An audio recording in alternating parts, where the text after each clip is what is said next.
кога и вие би успеале на некој начин да се сетите на вашата душа и бар делумно да го доживеете тоа битие на начинот на кој јас го доживеав, нема да можете да верувате што се случува.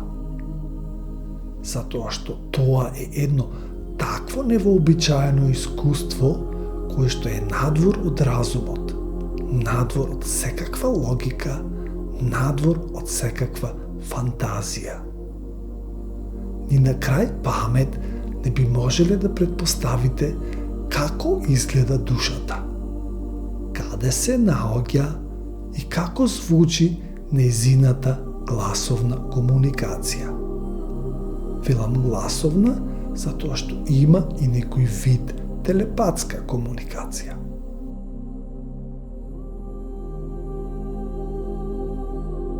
При самата средба со душата, некои духовни работи веднаш стануваат потполно јасни, затоа што на некој начин таа ги осветлува со својата светлина. За мене лично, најдлабоко беше спознанието дека сите искуства што сме ги доживеале во целата наша еволуција, без разлика какви да биле, добри, лоши, радосни, тажни, фактички биле само подготовка за ова средба. Подготовка на нашата личност, на нашата свесност и на нашата психа за моментот кога конечно после милиони години еволуција во сепарација, повторно ќе се вратиме во целото и ќе се споиме со нашата душа. Ете толку е голем овој момент и толку е возвишена ова средба.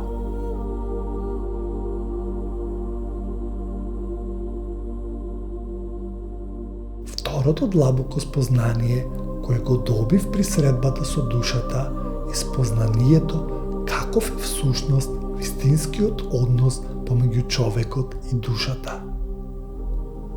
Вистинскиот однос не е дека ние луѓето имаме душа, туку обратно. Душите како божествени битија имаат човечки дел од себе кој со доаѓањето во ова физичка димензија го заборава своето потекло и заборава каде на вистина припаѓа.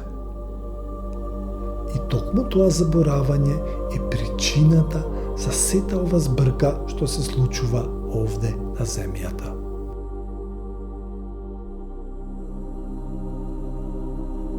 Душата на некој начин е нашиот духовен родител, кој во склоп со универзумот преку различни животни искуства се труди да не води и да не израсне во духовно зрела личност. Да видиме што е тоа духовно зрела личност според моите видувања.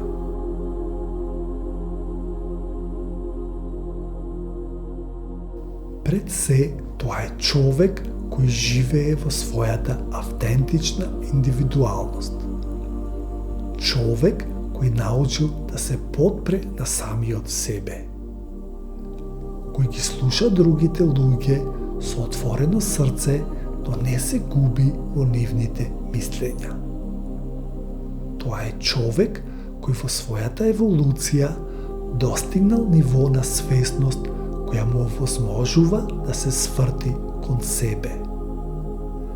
Да се соочи со тишината во сопствениот ум и да ги погледне своите потиснати емоции.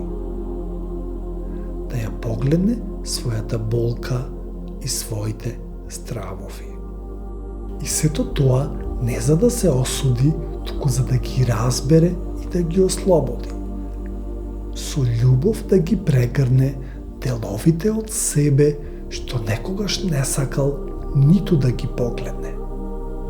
Таквиот човек сега живее со чувство на внатрешен мир, а не со потреба постојано нешто да докажува или некого да осудува.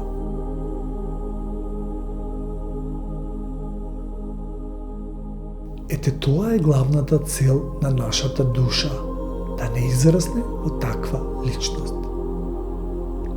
Се разбира, тоа воопшто не е едноставен процес и не може да се случи преку ноќ, но ако имаме вистинско водство кое ќе ни даде добри насоки, можеме драстично да го забрзаме тој процес. Фактички, се што ни е потребно е малку храброст и искрена желба за трансформација. Сите други работи ќе ги намести универзумот.